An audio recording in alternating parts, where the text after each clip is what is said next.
వృక్షం అవుతుంది. నువ్వు ఏదైతే ఇత్తుతావో అదే పండుతుంది.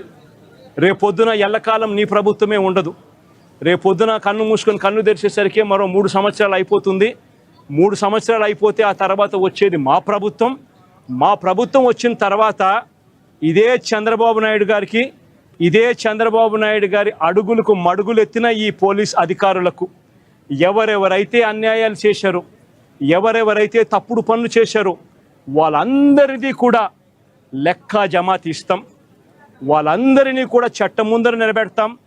వాళ్ళందరినీ కూడా ఏదైతే మీరు విత్తనం విత్తారో అదే రేపొద్దున రెండింతలై మీకు తిరగబడితే మీ పరిస్థితి ఎలా ఉంటుందో మీ అందరికీ కూడా రేపొద్దున అర్థమయ్యేట్టుగా కూడా ఖచ్చితంగా రాబోయే రోజుల్లో జరుగుతుంది.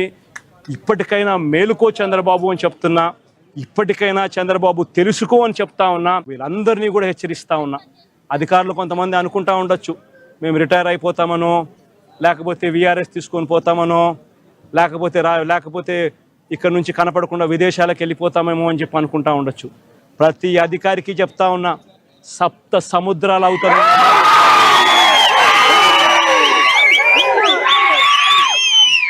సప్త సముద్రాలు అవతలున్నా చెప్తా ఉన్నా.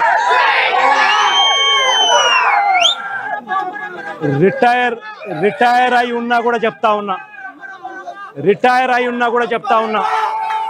విఆర్ఎస్ తీసుకొని ఉన్నా కూడా చెప్తా ఉన్నా. ప్రతి ఒక్కరిని పిలిపిస్తాం. ప్రతి ఒక్కరిని కూడా పిలిపించి మీరు చేసిన ప్రతి పని కూడా చట్టం ముందర నిలబెట్టి మీ అందరికీ కూడా ఖచ్చితంగా శిక్ష పడేలా. వంశీ గారు, 7 సముద్రాలు దాటి ఉన్నా కూడా ఎవరిని వదిలిపెట్టేది లేదు అని ఆయన మరొకసారి పునరుద్ఘాటించారు. ఆయన అశేష జనవాహిని మధ్య అలా మాట్లాడుతుంటే కార్యకర్తలందరిలో కూడా మంచి జోష్ వచ్చింది. ఏమంటారు మీరు? సార్, ఇప్పుడు పక్కనున్న కొలంబో గంటలో చెన్నై నుండి కానీ అక్కడ నుండి కానీ గంటలో వెళ్ళే కొలంబోకి కోర్టు పర్మిషన్ కూడా లేకుండా వెళ్ళలేనటువంటి వ్యక్తి జగన్మోహన్ రెడ్డి. ఈయనకి 7 సముద్రాల అవతల ఉన్న దాకొస్తాను, గొడ్లోడు తెస్తాను, ఈ మేనిఫెస్టోలో పెట్టమనండి సార్. ఇదే మేనిఫెస్టోలో, వైసీపీ మేనిఫెస్టోలో 2029 మేనిఫెస్టోలో అసలు పోటీ చేయదనుకోండి. ఒకవేళ చేస్తే ఈ విషయాలన్నీ మేనిఫెస్టోలో పెట్టమనండి. ఇంకొక విషయం సార్, నేను నిన్న ఒక టీవీ ఛానల్లో మాట్లాడుతా వైసీపీ అధికార ప్రతినిధి గారికి ఒక ఛాలెంజ్ చేశా. ఆవిడ కూడా ఇలాగే ప్రశ్నిస్తున్న వారందరి మీద కేసులు పెడుతున్నారు అని అన్నారు. నేను ఒక వైసీపీ అధికార ప్రతినిధి మహిళ, ఆవిడకి నేను ఒక ఛాలెంజ్ చేశా. అమ్మా, మీ కేంద్ర కార్యాలయంలో ఎవరెవరి మీద అయితే కేసులు ఉన్నాయో ఆ లిస్టు ఉంటుంది. ఆ లిస్టు తీసుకొచ్చి బూతులు లేకుండా మార్ఫింగులు చేసి బూతులు మాట్లాడిన వారిపై మాత్రమే మేము కేసులు పెట్టినట్టు మేము ప్రూవ్ చేస్తాం. విధానపరంగా ప్రభుత్వాన్ని ప్రశ్నించిన వారి మీద ఏ కేసు అయినా ఉంటే తీసుకొస్తే నేను ప్రభుత్వంతో మాట్లాడి ఆ కేసు విత్డ్రా చేసుకునేటట్టు చేస్తానని చెప్పేసి నేను ఛాలెంజ్ చేశా. ఎవరికైనా కానీ ఇదే ఛాలెంజ్.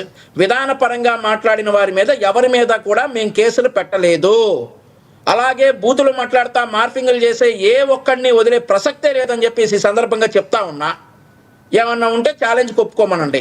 ఎవరినైనా మేము విధానపరంగా మాట్లాడిన అరెస్ట్ చేస్తే చూపించండి. బూతులు మాట్లాడి మార్ఫింగులు చేస్తే